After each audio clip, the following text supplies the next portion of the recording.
Hi, welcome to my channel. Telangana రాష్ట్రంలో retirement benefits గురించి high court ఏం చెప్తుంది, లేటెస్ట్ అప్డేట్ ఏంటి అనేది ఈరోజు రావడం జరిగింది. పూర్తి వివరాలు తెలుసుకుందాం. వీడియో చూసిన వాళ్ళు తప్పకుండా లైక్ చేసి ఛానల్ని సబ్స్క్రైబ్ చేసుకోండి. చూడండి, ఏఈ నరేందర్ రెడ్డి గారు రిటైర్మెంట్ అయిపోయారు.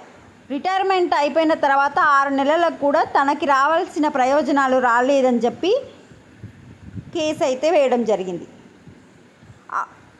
40 ఇయర్స్ సర్వీస్లో ఎలాంటి మచ్చ లేకుండా సేవలు అందించారు. ఉద్యోగ విరమణ చేసి 4 నెలలైనా కూడా ఇంకా అతనికి రావాల్సిన రిటైర్మెంట్ బెనిఫిట్స్, గ్రాట్యుటీ అయితే ఇవ్వలేదు. ఆగస్టులో టోకన్ జారీ చేసినా ఇప్పటి వరకు సొమ్ము ఇవ్వలేదు. గ్రాట్యుటీ చట్టం సెక్షన్ 3 ప్రకారం గ్రాట్యుటీ చెల్లింపులో జాప్యం జరిగితే వడ్డీ కూడా చెల్లించాలని చెప్పి ఈ పిటిషనర్ తరపు న్యాయవాది అయితే చెప్పడం జరిగింది. అప్పుడు ప్రభుత్వం తరపున న్యాయవాది వాదనలు వినిపిస్తూ చెల్లింపు ప్రక్రియ కొనసాగుతుందని, నిధుల కొరత వల్ల చెల్లింపులో జాప్యం జరుగుతుందని చెప్పారు. అంటే గవర్నమెంట్ దగ్గర ఆర్థిక పరిస్థితి బాగాలేకపోవడం వల్ల ఇది కొంచెం కొనసాగుతుంది, ఇస్తాము అన్నట్టు చెప్పారు.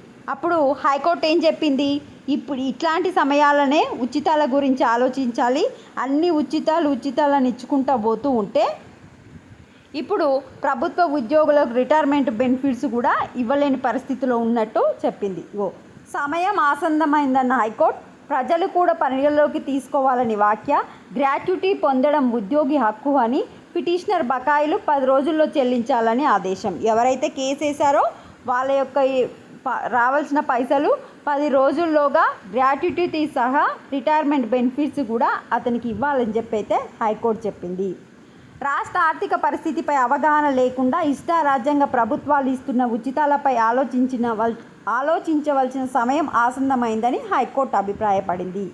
ఆర్థికపరమైన అంశాలు, పథకాలు అనేవి శాసన పరిధిలోకి వస్తాయి, న్యాయపరమైన పరిశీలనలకు అతీతంగా ఉంటాయని చెప్తూనే ప్రజలు కూడా పథకాలపై యోచన చేయాల్సిన అవసరం ఉందని స్పష్టం చేసింది.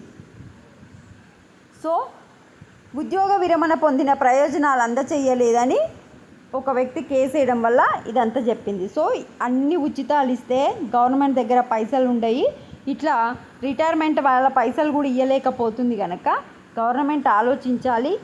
ఉద్యోగులందరికీ రిటైర్మెంట్ అయిన వెంటనే మనీ ఇచ్చేలాగా చూడాలని హైకోర్టు అయితే చెప్పింది. ఈ ఒక్కరే కాదు, నరేందర్ రెడ్డి గారే కాదు, ఇంకా చాలామంది కేసులు వేస్తూ ఉన్నారనమాట. వీడియో లైక్ చేయండి. Thanks for watching.